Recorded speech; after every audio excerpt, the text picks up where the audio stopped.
original, back to the original plan. I just want you to know you.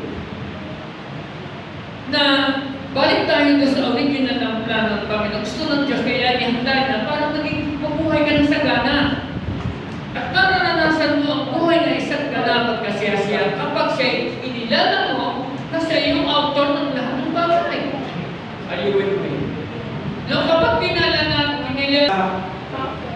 at ito yung dahilan ng ating pagbagsak at doon nagiging miserable ang ating buhay. Alam niyo, kaya nagiging miserable ang buhay natin dahil hindi mo natutunan magtiwala, umasa at magmahal sa Diyos. Okay?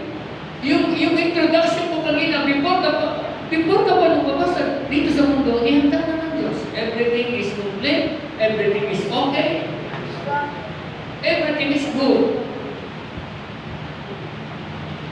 Everything is perfect. Ganyan ginawa ng Diyos ang mundo para sa atin.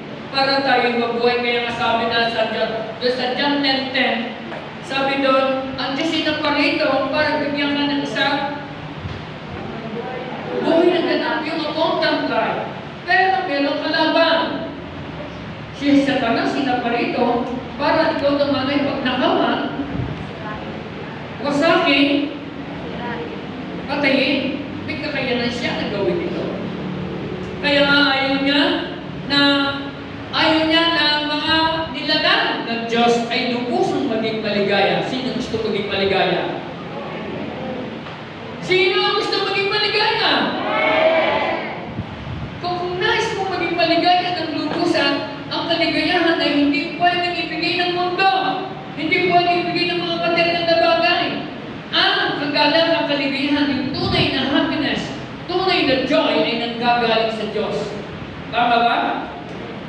So kapag ito ay ating kinilala ng Diyos ang pinagmumulan ng lahat ng bagay, sa yung source ng lahat ng bagay, mabubuhay ka. Ang napakasaya. Tingnan natin. Yung sobrang pagmamahal, dinesign ng Diyos ang pera para sa kaligayahan mo. Hindi para mahalin ang pera. Dapat ikaw nagpapatakbo sa pera, hindi ikaw ang pinapatakbo ng pera. Intindihan niyo ako? Dapat ikaw nagpapatakbo, dapat ikaw ang nasusunod sa pera, hindi ang pera ang nasusunod sa iyo. Ngayon, ang sabi, no one can serve two masters. No one. Hindi ka pwedeng maglingkod sa dalawang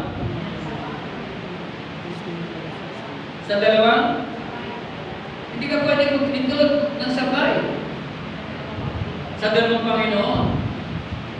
Tingnan natin sa Mateo, chapter 6. Kaya minsan nahihirapan tayo magbigay sa tithe and offering, di ba? May kaugnayan pa rin ito doon sa message ko last Sunday. Tama ba? Kaya hindi natin maibigay dahil sobrang mahal natin ang pera.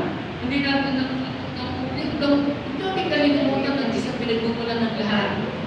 Buhay mo, kalakasan mo, kagandahan mo, galing sa Diyos yan. Kapugian mo, galing sa Diyos yan. Tama ba? Kagandahan mo, galing sa Diyos yan. Sino nagsasabing si Pogi? O, baka ilan na nagsaya, o, tatatlo, ako na nagkanaw ba? Yan! Sino nagsasabing siya maganda? Hindi pa lang talaga. Ibig sabihin, hindi pa talaga kayo buo sa Diyos. Ibig sabihin, pagka kayo buo sa Diyos, kumpiyansa ka rin tayo dahil ikaw ay created by the image of God. Balik tayo lang. Yung mga sideline yan. No one can be slave of two masters. Since either he will hate one and love the other, or be devoted to one and despise the other. You cannot be slaves of God and of money. Tignan natin na hindi tayo pwede maglingkod sa dalawang Panginoon. Iibigin natin ang isa, pamumuhayan natin ang isa. Tama ba? Mamahalin natin ang isa, pamumuhayan natin ang isa. Ang sunod doon, hamakin ang, sabi doon, paglilingkuran ng tapat ang isa, Ahamakin ang ikalawa.